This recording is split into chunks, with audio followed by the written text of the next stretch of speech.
Break के बाद आपका एक बार फिर स्वागत है। आप देख रहे हैं बिजनेस एज और आज हम बात कर रहे हैं सेविंग अकाउंट की। इस पर आरबीआई ने एक अहम निर्देश जारी किए हैं, अहम डायरेक्शन दिया है तमाम बैंकों को कि अब आने वाले समय में वो 3 महीने में एक बार या उससे कम अवधि में ब्याज दे ग्राहकों को। इसके क्या मायने हैं, देखिए इस रिपोर्ट में। बैंकिंग सेक्टर में साल 2011 में केंद्रीय बैंक ने वाणिज्यिक बैंकों को बचत खाता जमा पर ब्याज दर तय करने की छूट देने का फैसला लिया था। नियंत्रित ब्याज दर परिवेश की समाप्ति का ये आखिरी फैसला था। बैंकों को ये आजादी दिए जाने के साथ आरबीआई ने ये भी कहा कि 1 लाख रुपए तक की जमा पर समान ब्याज दर की पेशकश की जानी चाहिए और इससे अधिक राशि की जमा पर बैंकों को अलग अलग ब्याज देने की अनुमति होगी। ब्याज का भुगतान प्रत्येक माह की 10 तारीख से लेकर माह की अंतिम तिथि के बीच सबसे कम जमा राशि पर दिया जाता था। फिलहाल आरबीआई ने अपने मौजूदा आदेश में बैंकों से कहा है कि वो बचत खाते में हर तिमाही या इससे कम अवधि में ब्याज का भुगतान करें। वर्तमान में बैंक 6 माही आधार पर ही बचत खातों में ब्याज जमा करवा रहे थे। वहीं 1 अप्रैल 2010 से बचत खाते पर ब्याज की गणना प्रतिदिन के आधार पर की जाती रही है, लेकिन आरबीआई के मौजूदा आदेश के बाद अब ये तस्वीर बदल जाएगी। अशिता आनंद, नक्षत्र न्यूज, रांची। और सेविंग अकाउंट से जुड़े हुए कुछ अहम मुद्दों पर एक बार फिर से नजर डाल लेते हैं, सरसरी निगाह घुमा लेते हैं। जैसा कि हमने आपको बताया कि बचत खाते में 1 अप्रैल 2010 से प्रतिदिन के हिसाब से ब्याज की गणना की जाती है। सार्वजनिक क्षेत्र के बैंक जहां बचत खाते जमा पर आपको 4% की ब्याज दर का भुगतान करते हैं, वहीं निजी क्षेत्र के बैंक 6 या उससे ज्यादा तकरीबन 7% तक की ब्याज की पेशकश करते हैं, यानी कड़ी टक्कर रहती है दोनों सेक्टर्स में।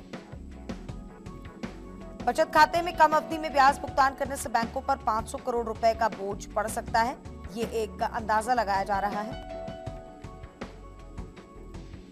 इससे पहले बैंक बचत खाते पर 3.5% की दर से ब्याज दिया करते थे।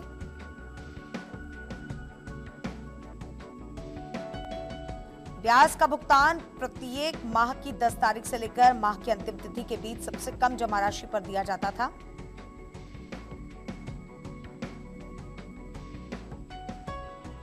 लेकिन 1 अप्रैल 2010 से बचत खाते पर ब्याज की गणना प्रतिदिन के आधार पर हो रही है।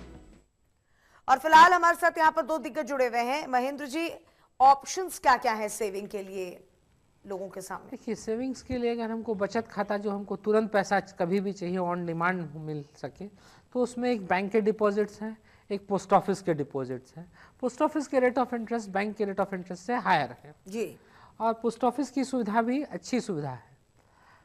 उसके अलावा अगर आप थोड़ा सा लॉन्ग टर्म में जाना चाहते हैं तो आपके पास बचत के लिए प्राइवेट बैंक्स भी हैं, एफडीज भी हैं। उसके अलावा आप बॉन्ड्स आते हैं, सरकारी टैक्स फ्री बॉन्ड्स आते हैं जो कि 7% 8% टैक्स फ्री देते हैं, लेकिन उसमें आप एक समय के लिए बंध जाते हैं जी।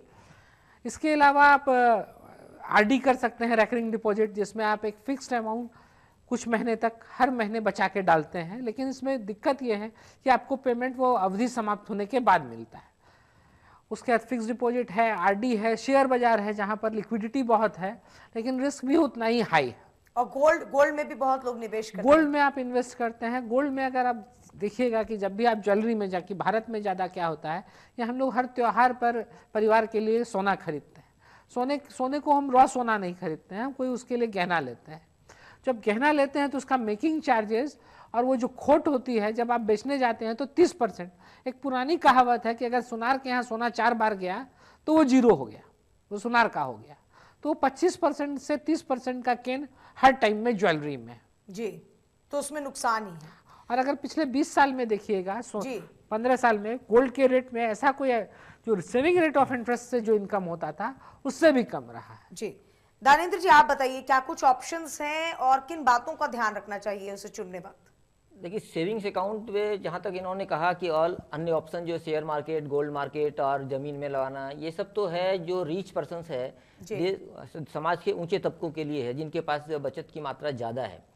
हम लोग जो सेविंग्स अकाउंट है, मेन सेविंग्स अकाउंट पैसा आता है गरीबों से, पेंशनर से, सैलरी अकाउंट होल्डर से, उनका कंट्रीब्यूशन ज़्यादा रहता है। इसलिए आप देखेंगे बैंक के जो टोटल डिपॉजिट में 30% शेयर, 30 to 40% शेयर सेविंग्स का हिस्सा होता है। इसमें फ़ायदा क्या है, ये कंज्यूमर के लिए, डिपॉजिटर के लिए, वो डिपॉजिट जो करता है वो based on liquidity, based on his need. अगर उसे रुपये की दरकार बार बार पड़ती रहेगी तो नेचुरली वो उसे फिक्स डिपॉजिट नहीं करेगा, वो गोल्ड में नहीं लगाएगा।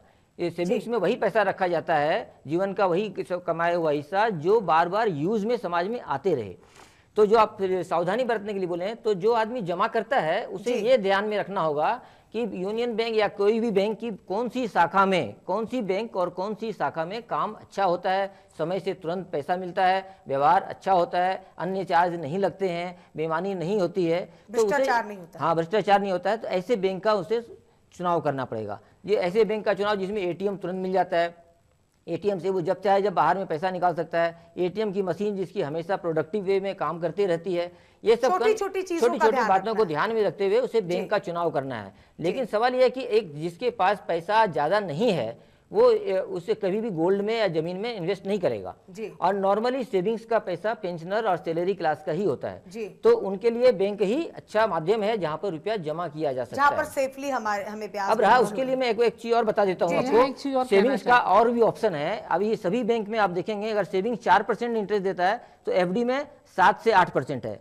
बहुत 4% का मात्र अंतर रहा है। उसके अलावा भी हर बैंक सेविंग्स में भी फ्लेक्सी स्कीम ला दिया है, 2 in 1, जिसको स्मार्ट बैंक अकाउंट भी कहते हैं। उसमें क्या होता है कि आफ्टर सर्टेन अमाउंट, यदि 10,000 से ऊपर आपका सेविंग्स में पैसा है तो वो ऑटोमेटिक एफडी में कन्वर्ट हो जाता है। तो इस तरह से कंज्यूमर इस फायदा को भी उठा सकता है। महेंद्र जी, आप कुछ कह रहे थे, वक्त की पाबंदी। मैं ये कहना चाहता हूँ, सेविंग बैंक अकाउंट में नेशनलाइज्ड बैंक से बेटर ऑप्शन है पोस्ट ऑफिस जी। वहां पर आपको रेट ऑफ इंटरेस्ट ज्यादा बढ़िया है, बाकी जो ऑपरेशनल हर्डल्स हैं वो सब जगह हैं, मतलब ज्यादा सहूलियत पोस्ट ऑफिस के साथ ज्यादा पोस्ट ऑफिस में ब्याज आपको ज्यादा मिलता है। जी, वक्त की पाबंदी। बहुत बहुत धन्यवाद आप लोगों की, जो आपने हमारे साथ इतना इंफॉर्मेशन शेयर किया।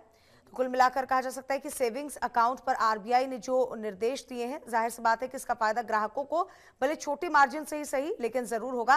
लेकिन सेविंग अकाउंट खोलते वक्त कुछ छोटी छोटी बातें हैं, जैसा कि हमारे दिग्गजों ने बताया, उनका आप ध्यान रखें तो आपको काफी लाभ हो सकता है। फिलहाल इस पेशकश में बस इतना ही, मुझे दीजिए इजाजत, लेकिन नक्षत्र पर खबरों का सिलसिला बदस्तूर जारी।